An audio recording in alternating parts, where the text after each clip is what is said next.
Bleh, yeah, that's not how I... Bleh, that's Transylvanian for you're in luck because you are seeing a commercial for Dr. Acula's blood bank. Now more than ever, it is important to donate blood. Every day there are dozens of people all over the world who are in need of blood. Wouldn't you like to be the one to give a bucket of blood to save a life? We know that donating blood is an especially nerve-wracking thing for the average person, so we have gone to great lengths to create the most welcoming, relaxing atmosphere here at Dr. Acula's blood bank. While you wind down and relax before your session, you can enjoy a nice game of V-Rising in our guest lounge. As a blood-sucking creature of the night, you will charm the pants off of locals, take on some powerful foes, and build a castle worthy of Dracula himself. If you've ever woken up and thought, gee, I sure wish I was a blood-sucking vampire who could take over an entire fictional country, well, that V-Rising is your cup of tea. And remember, here at Dr. Acula's blood bank, we suck because we care. We suck dick too. V-Rising is one of those dead games that I'm really, truly conflicted about calling it a, dead game. The fact that the game is still in early access is a big part of that. There's a little voice in my head telling me that it's not exactly fair to call a game that's technically not in full release yet dead. But my counter-argument to my own internal argument in my head is that we live in a society where when a video game is out on digital storefronts and it can be bought for real money, then for all intents and purposes, that game, despite not being on 1.0, is out. The other thing is that it's the least dead game that I've covered so far when you count the player count. Now, it's only available on one platform, and that's Steam. So when I check Steam charts, that's everybody. There's nobody on Xbox, nobody on PlayStation, there's no Epic Store release, nothing. It is just on Steam. So what you see on Steam charts, that's it. Just this past weekend, it actually had over 11,000 players at peak counts because the game was free for Halloween. Before the free weekend, it was doing about 4,700 peak hours of each day. Now you might be thinking, well, 4,700 people, that's no matter how you spin it, that's just not dead.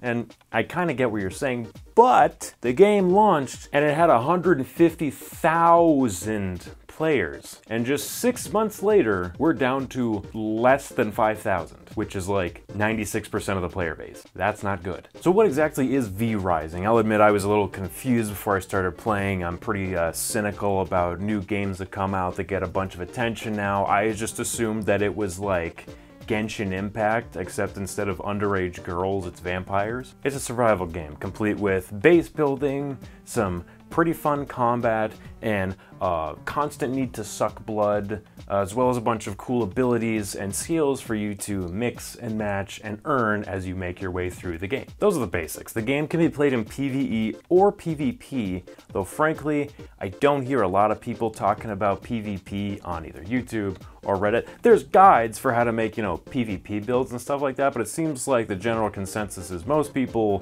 play this game pretty passively. I mostly played this game in PvE either by myself or with a friend. I played a little bit of PvP, but I don't know, it just didn't really jive with me. It's just that there's no like PvP-centric mechanics, it seems. Like the only difference between PvE and PvP is that when you leave your base in PvE, nothing happens. When you leave your base in PvP, someone might steal all your shit while you're gone. So you tell me, what would you rather do? Play a game or play a game where the objective is to just be an asshole? Already know some of you like that second one more. Since it is a survival game, you'll be harvesting resources, building up your castle, building things inside your castle that help you build more things for your castle, and hunting down V-Blood hosts, which are the bosses of the game. You track them down from a thing called a blood altar, which basically tells you where they are via the smell of their blood. You follow these little wafting red trails until you reach them. You fight them, and sometimes you learn new combat abilities. Sometimes you'll learn a new thing to craft for your castle, or a new set of furniture or whatever to make. There's a lot of different things you can get. They range from completely useless to, oh my god, you must have this and have it equipped at all times. It's mostly standard stuff, I would say. If you've played Valheim, this is right up your alley. Just replace Vikings with vampires. Very similar. The combat in particular in this game, I feel, is definitely worthy of mention. For all of you that haven't played the game before, if combat is something you're worried about, this game has really good combat for a survival game, especially if you've played other stuff like Valheim or like The Forest or any of those big survival games. This has pretty good combat. I will say, once you get later into the game, yeah, things kind of turn a little bit. Yes, there are, you know, better abilities you're gonna have equipped that make combat easier, and you can make combat easier through the server settings, I'm pretty sure. But playing on default settings, the mobs in this game get real spongy later on, and some of the bosses, holy shit, trial of patience. However, having somebody else with you does make a big difference, not just because, you know, it's another person attacking, but because you can be revived if someone's playing with you. If you go down in single player, the game does still give you an option to wait to be revived, as though to laugh at you for not only dying, but also not having any friends to play with.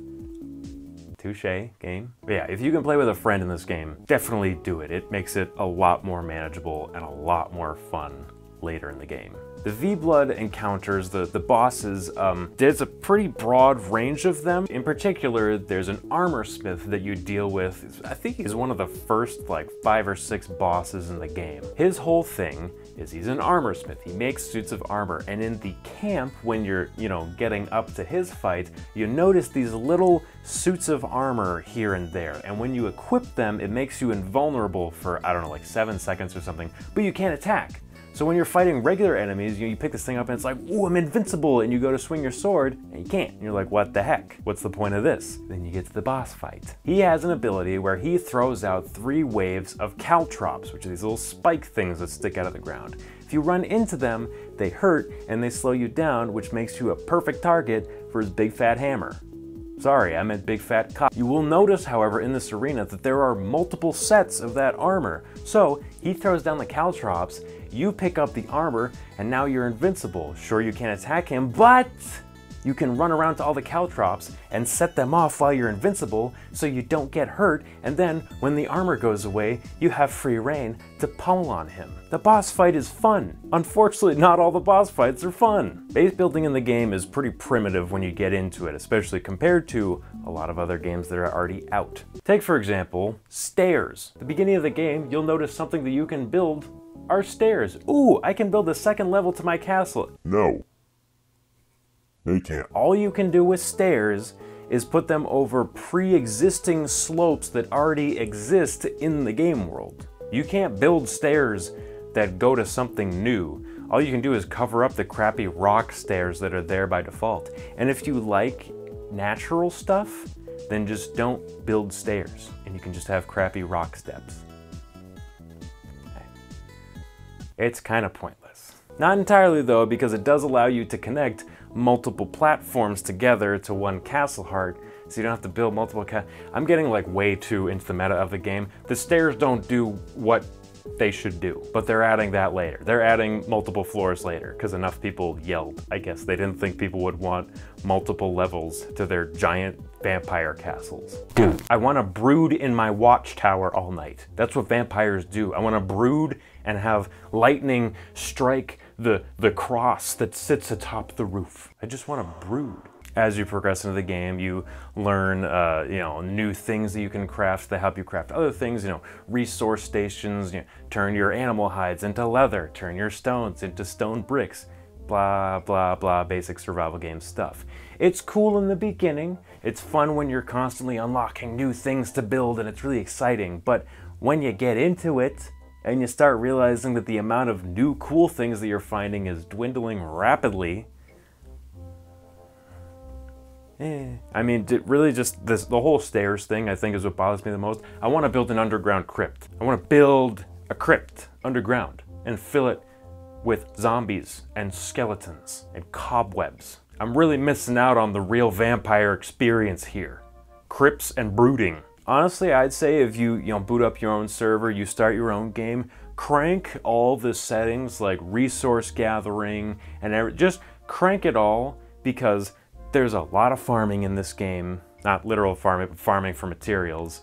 And you can't teleport by default if you're holding resources. So if you're way out in the middle of nowhere and there's a teleporter right by you and you're out there to gather sulfur, I don't know, whatever is nearby, you have to hoof it 80 bazillion miles back to your castle because you can't teleport with materials by default. So just get rid of that rule, make it so you can teleport with stuff. You'll thank me later. There's no shame.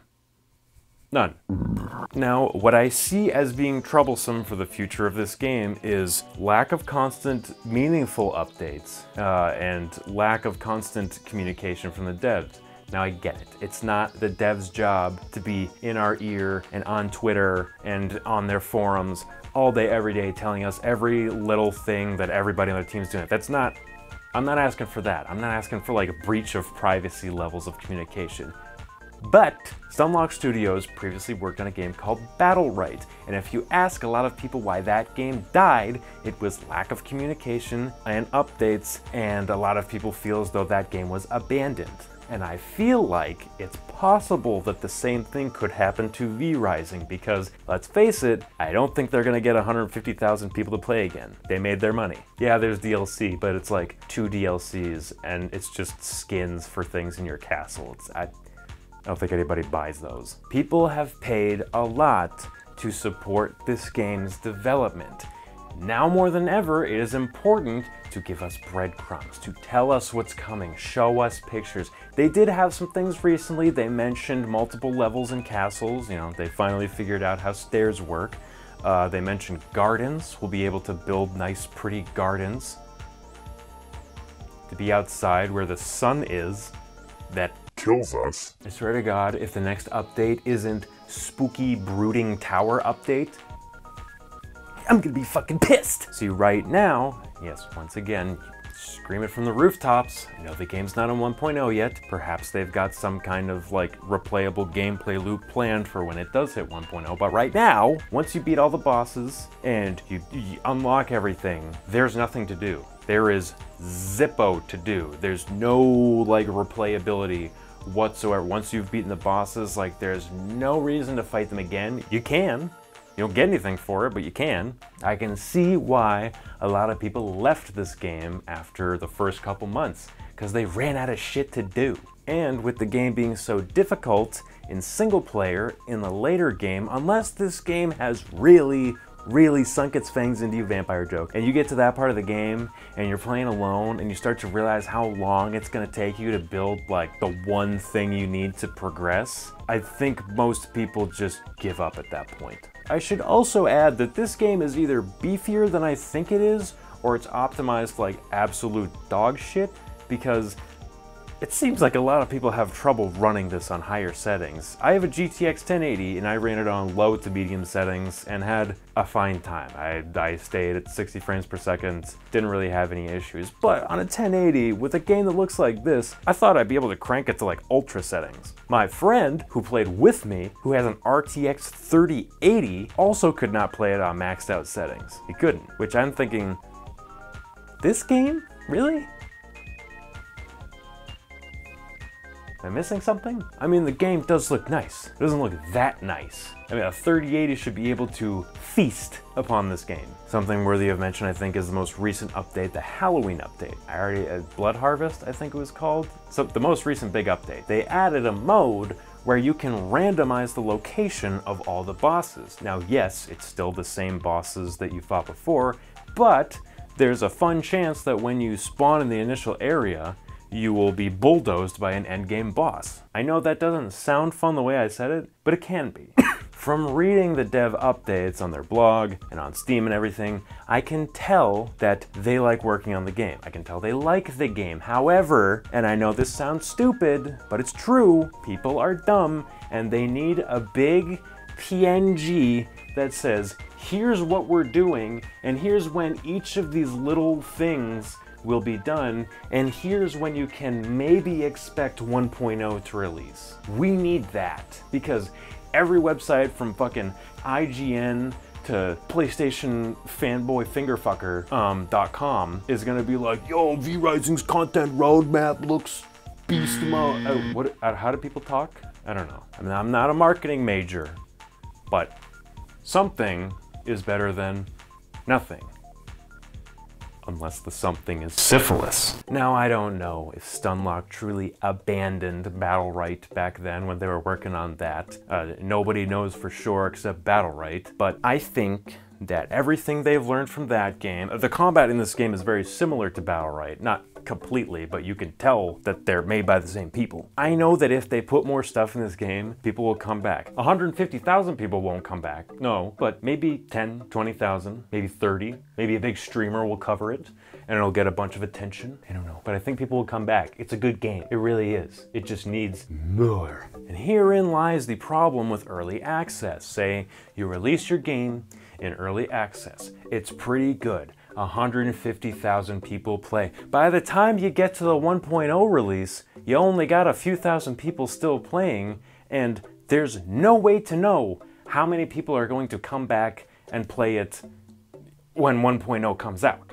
It may still only be a few thousand. However, you could have waited until 1.0, launched the full game, and maybe even more people would have played it from the beginning, and more people would have stuck around.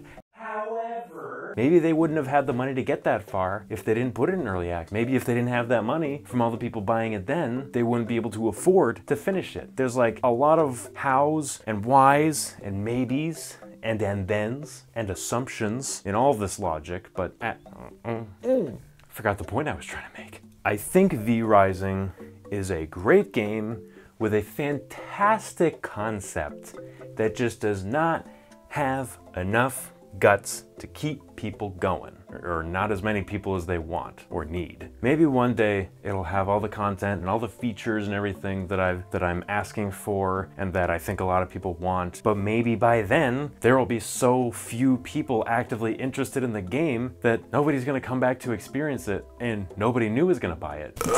And at that point, the game will die out completely. And that was, I mean, you can host your own server, so it's not like it's like reliant or anything on like a matchmaking service. So I don't think it'll ever go away forever, because I don't think it needs to. But it would be nice if it was thriving again. I highly recommend trying V-Rising. At the very least, giving it a try. I had a lot of fun with it. It quite literally sunk its fangs into me, okay? I haven't like been hooked on a game in a while, and after the first day with playing this, you know what I thought about the whole next day? Playing it. When I couldn't play it, all I thought about was playing it, and I have not felt that in a long time. This is by no means like the best game I've played in a while, but hot damn, it's a good experience, especially with a friend, and especially with the boss randomizer. I think it's goofy fun, it's enjoyable, and I recommend playing. Fucking sweating down here, dude. Thanks so much for watching, guys. Really hope you liked the video. I've been streaming aplenty on YouTube, except for the past week. Ignore that, I haven't streamed in a week, my bad. We hit the spam shot donation goal. People donated $100. And live on stream, I hollowed out a spam, and, and I shot rum out of said spam glass. And let me tell you, it shouldn't have been that gross, because it wasn't like I was eating the spam glass at the same time that I was shooting the rum, but it was fucking gross. It was abysmal. I never want to do it. I'll probably do it again at some point because people will probably ask me to, at which point I will set up a donation goal for it. But I'm changing the donation goal to something else, which I have not decided yet, but it will be something, and it will be probably awful, and I'll probably hate it, and you guys will love it, and that is all that matters. I also ate some of the cold spam, like from the spam glass, and then I shit water for 3 days straight. I'm not saying that those two things are linked, but never eat cold spam. And make sure you stay tuned for the next video where I sweat nervously and talk about a video game. See ya!